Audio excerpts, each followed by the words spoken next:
सभी साथियों को प्यारा भरा नमस्कार। जैसा कि आप देख रहे हैं, राजस्थान लोक सेवा आयोग के द्वारा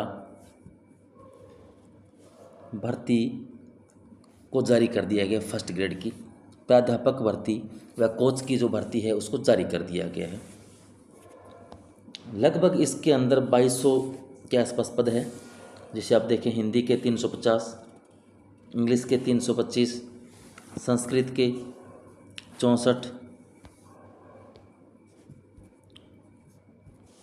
राजस्थानी के 7, Punjabi 11, Urdu 26, history 90, polity science 225,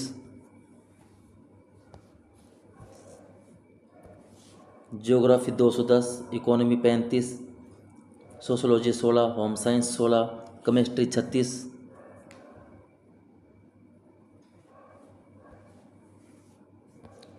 physics के 147, मैथ 153, बायोलॉजी 67, कॉमर्स 340, ड्राइंग के 35। जो हमारा मेन सब्जेक्ट है ड्राइंग, उसके पोस्ट में आप देखें तो टोटल 35 सीटों पर भर्ती हो रही है। कहने को ये सीटें आपको कम लग रही है। इससे पहले जो आई थी 70 थी, इससे जो पहले थी लगभग 35 या 40 सीटें भी थी। और भर्ती के अंदर स्पेशल लिखा हो गया है कि पद जो है बढ़ाए जा सकते हैं या घटाए जा सकते हैं। तो बहुत संभावना है कि ये पद जो है बढ़ जाए। तो आप निराश बिल्कुल न हो, अपनी पढ़ाई को निरंतर जारी रखें। म्यूजिक के 6 सीटें हैं, फिजिकल एजुकेशन की 37, कोच रेसलिंग की 1, coach kho kho 1, coach hockey 1 और कोच फुटबॉल जो है उनकी भी 1 सीट है। तो इस प्रकार सीटों का यहाँ पर बंटवारा हुआ है और पूरी संभावना है कि ये सीटें आगे जाकर बढ़ जाएगी। ये संभावना है कि सीटें बढ़ जाएगी क्योंकि काफ़ी सारी सीटें खाली है और अभी प्रमोशन होने हैं तो सीटें और खाली होगी। तो सरकार पर दबाव रहेगा कि स्कूलों में पद बहुत अतिरिक्त पड़े हैं, तो इन पदों को भरने के लिए सरकार फिर से इन पदों को बढ़ाएगी, जो आपके लिए काफ़ी हो जाएंगे। ये जितने भी पद हैं, तो अब आपके पास केवल पढ़ने के सिवा कोई ऑप्शन नहीं है। पद जितने सरकार ने एक बार जारी करने थे वो कर दिए। अब आपका काम बचा है केवल पढ़ना। तो आप अपने पढ़ाई को निरंतर जारी रखें। अगर अभी तक आपने पढ़ाई शुरू नहीं की है तो आप अभी से पढ़ाई को शुरू कर दें। तो यहाँ पर पदों को क्वालिफिकेशन सबकी दे रखी है। तो हमारा मेन सब्जेक्ट है ड्राइंग और पेंटिंग, तो हम इस सब्जेक्ट की देखते हैं क्या क्वालिफिकेशन है। पोस्ट थी हमारी पद क्रम संख्या 18, इसका दिया पोस्ट ग्रेजुएशन, यानी अगर आपने एमए कर रखा है ड्राइंग एंड पेंटिंग से तो आप एलिजिबल हैं। Equivalent examination recognised by UGC in drawing और qualification declared equivalent through to by government of diploma 4 year 5 year duration in art from any school. यानी अगर आपने बीएफए का कोर्स या किसी 5 साल का और डिग्री कोर्स कर रखा है तो भी आप एलिजिबल हैं। इसके अलावा अगर आपने 2 साल की जो एमए कर रखी है, 2 ईयर्स एमए, तो भी आप इस भर्ती के लिए एलिजिबल हैं। तो ड्राइंग की जो तैयारी करने वाले विद्यार्थी हैं, जो एमए प्री को पास कर चुके हैं, एमए फाइनल के अंदर जिसने एडमिशन ले लिया है, वह इस फॉर्म को भर सकता है और वह तैयारी में लग सकता है। तो आप बिना किसी देरी किए हुए आप इस तैयारी को शुरू कीजिए। अच्छा खासा वेतन होता है इसका। आप देखें तो इनका वेतन पे मैट्रिक्स लेवल 12 का है, 48 रुपये ग्रेड है, फिक्स पे है, यानी फिक्स परीक्षा काल के अंदर फिक्स वेतन मिलता है आपको। यानी जब तक आप प्रोबेशन रहता है 2 साल का, तब तक जो फिक्स सैलरी है वही मिलेगी। आपकी आयु सीमा देखें तो 21 वर्ष से लेकर 40 वर्ष तक है। छूट मिलती है, जैसे राजस्थान राज्य की जो अनुसूचित जाति है, SC ST, अन्य पिछड़ा वर्ग, आर्थिक रूप से जो कमज़ोर वर्ग है, उनको 5 साल की छूट है पुरुषों को, ये पुरुषों के लिए है। और SC ST, अन्य पिछड़ा वर्ग आदि जो महिला है उनको 10 वर्ष की छूट दी गई है। और जो सामान्य वर्ग की महिला है उनको 5 वर्ष की छूट है। और जो विधवा है या तलाकशुदा महिलाएं हैं उनको, उनके लिए कोई आयु सीमा नहीं है, उनके लिए कोई आयु सीमा नहीं है, वो किसी भी आयु तक फॉर्म भर सकते हैं। तो इस प्रकार आपके सामने ये आयु सीमा दे दी। और आगे आप देखिए इसका एग्ज़ाम का क्या सिस्टम है। भर्ती परीक्षा अगर देखें आप तो चयन प्रक्रिया जो प्रतियोगिता परीक्षा के माध्यम से होगी। परीक्षा का स्थान व तिथि अभी तक निर्धारित नहीं किया गया है, बहुत ही जल्द निर्धारित कर दी जाएगी। सिलेबस है जो बहुत ही जल्द विस्तृत पाठ्यक्रम जो आयोग की वेबसाइट पर पृथक रूप से जारी कर दिया जाएगा। आवेदन की तिथि आप देखिए 5 नवंबर से लेकर 4 दिसंबर की रात्रि 12 बजे तक है। आपके पास फॉर्म भरने के लिए लगभग 1 महीना है। दिवाली एंजॉय कीजिए, दिवाली के बाद आप फॉर्म भरिए, आपके पास समय है, फिर आप अपनी तैयारी में जुट जाइए। इसके बाद आगे हम देखते हैं हमारे जो काम की चीज़ें हैं। हम देखते हैं एग्ज़ाम स्कीम की किस प्रकार का एग्ज़ाम होगा। The examination shall carry 450 marks, यानी 450 नंबर का एग्ज़ाम होगा, जिसके अंदर there will be 2 papers, 2 paper होंगे। पेपर जो फर्स्ट है वह 150 मार्क्स का होगा और सेकंड पेपर 300 मार्क्स का, यानी यहाँ पर 75 मार्क्स जो है 75 क्वेश्चंस होंगे फर्स्ट पेपर में और सेकंड में 150 जो पहले होते हैं हमेशा वैसे ही प्रश्न और पेपर यहाँ पर रहेंगे। समय दे रखा है। All question in both paper shall be multiple choice, सारे मल्टीपल चॉइस MCQ क्वेश्चन रहेंगे आपके। नेगेटिव मार्किंग दे रखी है, सबकी नेगेटिव मार्किंग होगी। रॉन्ग आंसर 1/3 यानी 1/3 नेगेटिव मार्किंग होगी। आपका 3 प्रश्न गलत होने पर 1 सही प्रश्न काट लिया जाएगा। तो इस प्रकार नेगेटिव मार्किंग भी है और प्रश्न भी दे रखे हैं।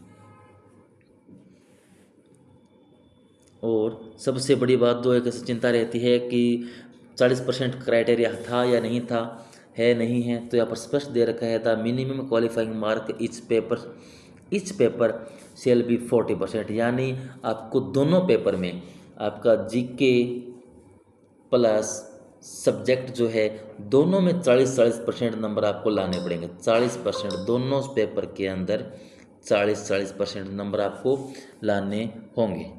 ये स्पेशल दे रखा है। हाँ, जो कैटेगरी है SC ST वगैरह 5% की यहाँ पर कैंडिडेट को छूट दे रखी है।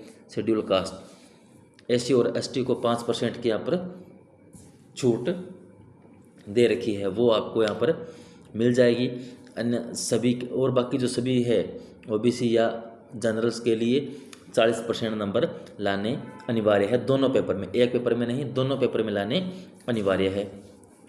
एग्ज़ाम यहाँ पर पेपर फर्स्ट जो है उसका जनरल जो स्टडी है उसका सिलेबस दे रखा है, टाइम दे रखा है 1 घंटा 30 मिनट का।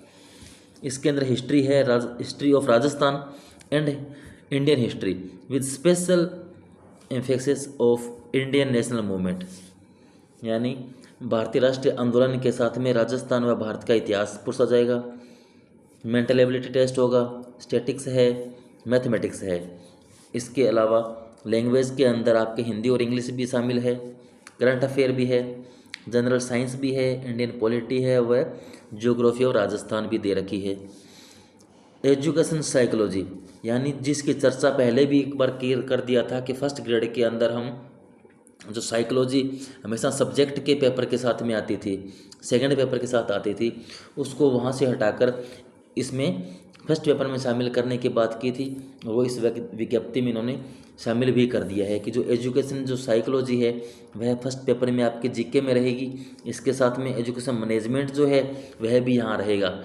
तो जो पहले 15 लगभग 10 से 15% एजुकेशन मैनेजमेंट के आते थे, तो वो केवल 15% इसके नहीं आएंगे, अब इन दोनों के मिलकर 15% आएंगे। तो साइकोलॉजी के 7-8% साइकोलॉजी के या 7-8% एजुकेशन मैनेजमेंट के, तो दोनों को मिलकर पर्सन आएगी, तो वेटेज थोड़ा उसका कम हो गया है।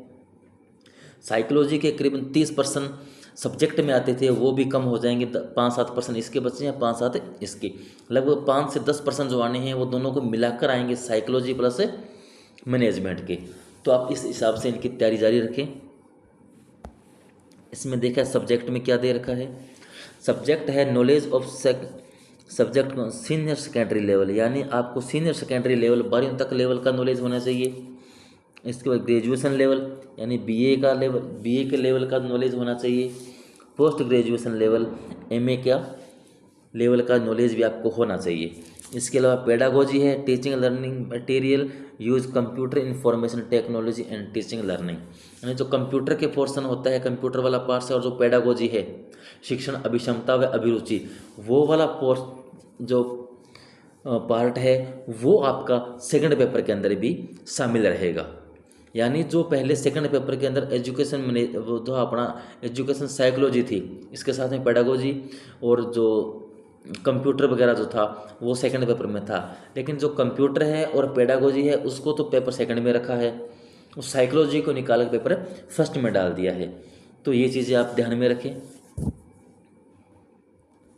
आपके सामने ये चीज़ क्लियर कर दी है, कोई किसी प्रकार की अब टेंशन में ना रहे। नंबर पहले बता दिया 450 मार्क्स होंगे, 40 हर एक में नंबर लाने जरूरी होंगे।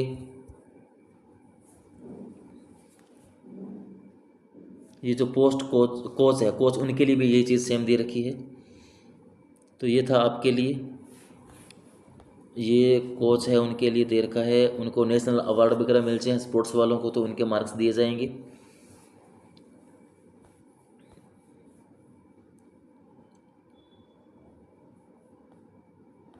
और इसके अंदर जो बात है देख लेते हैं, आपके काम की चीज़ जो है वो बता देता हूँ मैं आपको।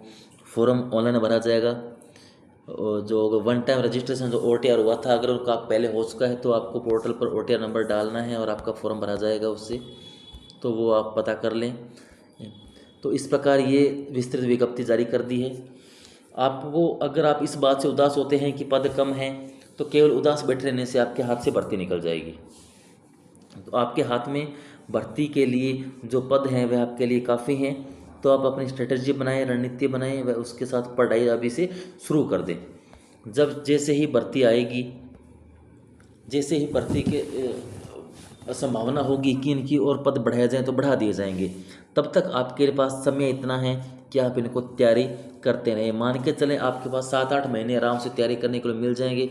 जिसने अपनी तैयारी शुरू कर रखी है वो उसको बेहतर तरीके से पढ़ना शुरू कर दे, जिसने नहीं शुरू की है तो वो भी पढ़ना शुरू कर सकता है। अगर आपकी कमांड फर्स्ट पेपर पे अच्छी कर लेते हो, सब्जेक्ट आपका पहले से मजबूत होता है क्योंकि आप अपने इस सब्जेक्ट से MA करके आए हैं, तो लगभग वह आपका ठीक होता है और मजबूत कर लेंगे। फर्स्ट पेपर जिसने क्लियर कर लिया तो ज़्यादा चांस उसके ये हैं कि वह इस भर्ती परीक्षा में पास हो सकता है। और रही बात अपने ड्राइंग सब्जेक्ट की, तो मैं अपना जो चैनल है श्री आर्ट एजुकेशन, इस पर पहले से क्लासेस कुछ डाल रखी है, चल रही है। इसके साथ मैं अभी सिर्फ DSSB की भर्ती की तैयारी करवा रहा हूँ। और DSSB भर्ती के अंदर जो स्पेशल जो हमारा कोर्स है अलग से अप्लाइड आर्ट का है।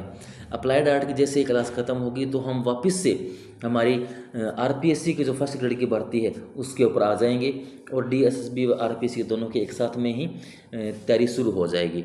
और साथ में आपके लिए मैं टेस्ट सीरीज़ भी लेके आने वाला हूँ, निःशुल्क होगी, किसी प्रकार का आपसे शुल्क नहीं लिया जाएगा। तो बेहतर तैयारी के लिए आप जुड़े रहिएगा मेरे साथ। किस प्रकार कितने घंटे किस सब्जेक्ट को क्या दें, इसकी एक रणनीति बनाएंगे जो मैं आपके लिए बहुत जल्द लेकर आऊँगा। तो आज के लिए बस इतना ही, बस आप अपने बेहतर तैयारी रखें। धन्यवाद।